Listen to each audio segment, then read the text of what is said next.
The next topic we'll cover is topic 11. And in topic 11, we'll look at representing data. In 11.1, we'll start with measures of central tendency.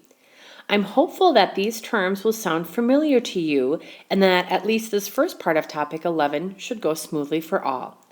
Now, as I write these definitions out, if you didn't print the notes off, please write out all definitions and examples the way it looks on these notes as a guide for you to follow on your homework. In 11.1, we'll look at mean, median, and mode. We'll look at calculating standard deviation. You're going to definitely want a calculator for that.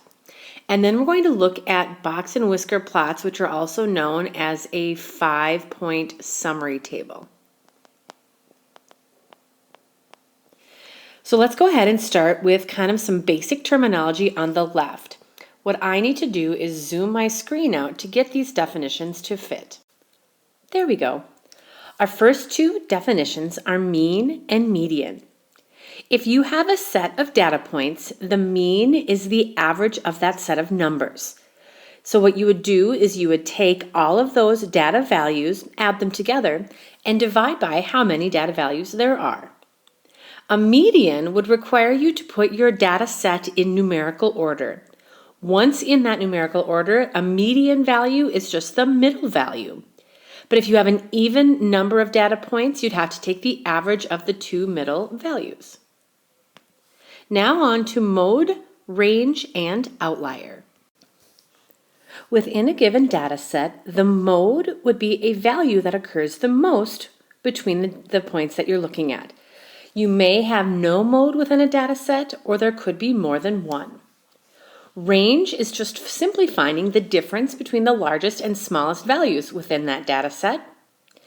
And when you're looking at analyzing those points, an outlier would be a value that is significantly different from the others. Using this information, let's take a look at examples 1A and 1B. The scores on a biology test were as follows: 65, 72, 66, 75, and so on. Determine each of the following: range, mean, median, mode, and outlier. To determine a few of these values, we would want to put our test scores in numerical order. If we count them up, we have 1, 2, 3, 4, 5, 6, 7, 8, 9, 10, 11. There are a total of 11 values. What I'm going to do with that is simply write n equals 11. The number of our data points is 11. On the right-hand side, pause the video and put these values in numerical order from least to greatest. Hopefully your data set looks something like this, anywhere from 49 all the way up to 80. To find the range of this data set, that's the difference between the largest and smallest values.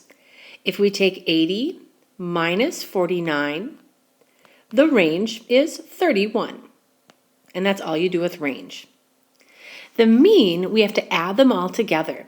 If we take 49 plus 65 plus 66, 66, 67, 72, and so on, the sum of all of those data points is 768. To find the mean, we divide that by how many there are. That means we would take 768 divided by 11. Now this doesn't come out even, so we'll round it to the nearest tenth, and the average score is right around 69.8. The median would be the middlemost value, and since there are an odd number of data points, we will have a true median. If n equals 11, that means that term 1, 2, 3, 4, 5, 6 is the same amount away from the left side and the right side in order. So 72 is the true middle value or median. Mode is the number that occurs the most. There's one data point that repeats itself, and that's 66. An outlier is defined as a value that's significantly different than the others. Taking a look at these, if the mean is right around 70, the median is 72, and the mode is 66, it looks like a possible outlier could be 49. 49 looks like it's quite a bit away from the next data point. And that's how you evaluate those 5 measures of central tendency. In example 1b, we're going to change things up and see how that adjusts some of our data values. A student who was absent took their biology test today. If the score on their test was 82, how will that affect the mean, median, and mode? For the mean, that changes the sum of all the data points and how many data points there are. If we change the mean up by taking the new sum, which would be 768 plus 82, that would give us a sum of 850. And now n is 12. There are 12 test scores instead of 11.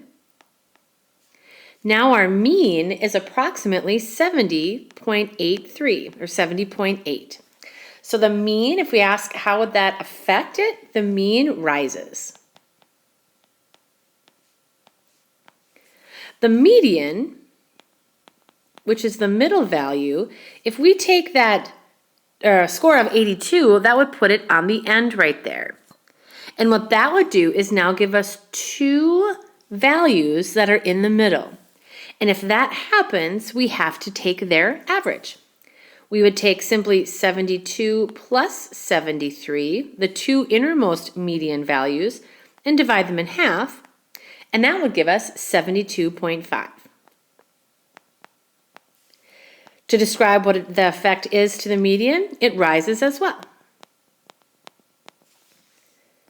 The mode would be the number that occurs the most, and if 82 is added to that set of data points, there's no change in the mode. It still would be 66, so there's no change there. Standard deviation is going to be a pretty intense portion of this lesson. The definition is a measure of how much each value in a data set varies from the mean. Again, a measure of how much each value in a data set varies from the mean. The symbol for standard deviation is kind of like a lowercase o with a loop at the top. The formula is much more intense. Please be careful as you write this formula out. Make sure it's big enough so that you can see what all the terms are inside the formula. We're going to write that little symbol for sigma equals, and then it's a big square root. And within that square root, we have a fraction. On the top, we're going to have the sum, and then in parentheses, x minus x with a bar on top, n squared. Yes, you see all that correctly. Divided by n. And over on the right, I'll explain what all of those terms mean for that data set. It says determine the standard deviation for the scores above on the, one more time, determine the standard deviation for the, wow. Okay, sorry. 3rd time's a charm. Determine the standard deviation for the scores on the biology test. We don't need the of the right there, do we? That doesn't make any sense at all. Well, that's fun. Okay.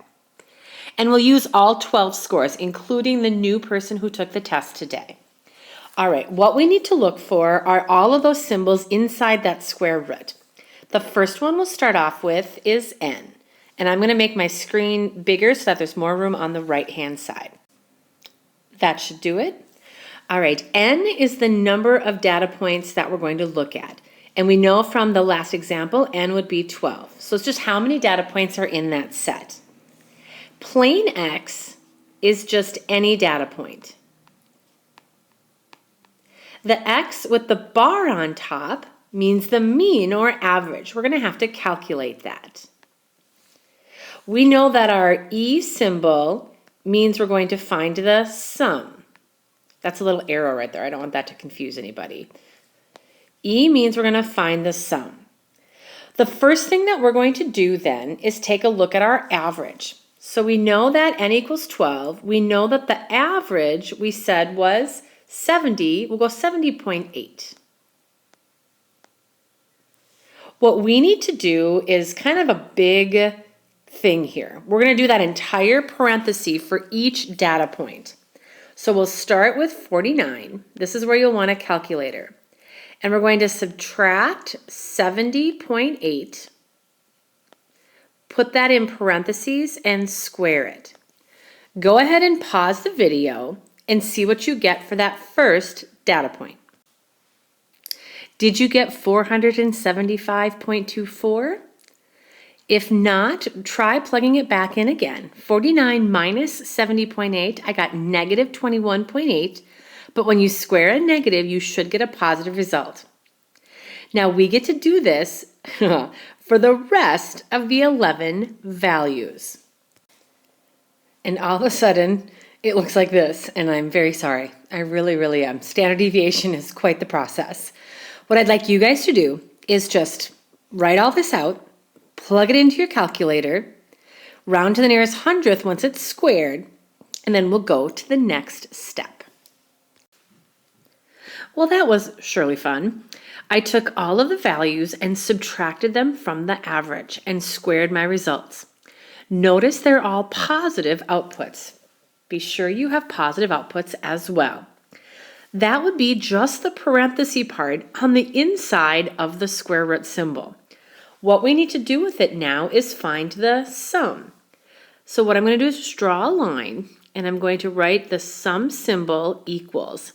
And I'm literally just going to add them all together. Again, grab your calculator and let's make sure we get the same result. The sum of those 12 values should be 897.68. Now that's the fraction, or the numerator part of the fraction inside our square root. We're almost done now, everybody. We'll take that sum and write our little sigma loop symbol equals that big square root. Now in the numerator, we write that sum, 897.68. And when we divide by n, that means we're dividing by all of our data points. It's almost like we're taking the average of those new sets of values. If we plug all of that into our calculator, 897.68 divided by 12, we would get approximately 74.81. Now to get the standard deviation, I guess we'll put a little squiggly equals there, our final step is to take that square root.